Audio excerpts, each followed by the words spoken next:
Assalamu alaikum wa rahmatullahi wa barakatuh. Today we will learn Arabic alphabet letter Kha. Are you ready everyone?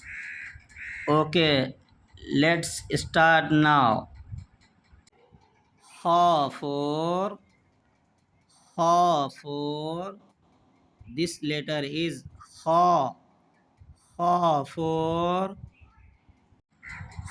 for khaymatun. Kha for khaymatun. Khaymatun. Khaymatun. Kha for kharufun. Kha for kharufun. Kharufun. Kharufun. Kha for khiyarun. Kha for khiyarun. Khiyarun. Khiyarun. Kha for khubzun.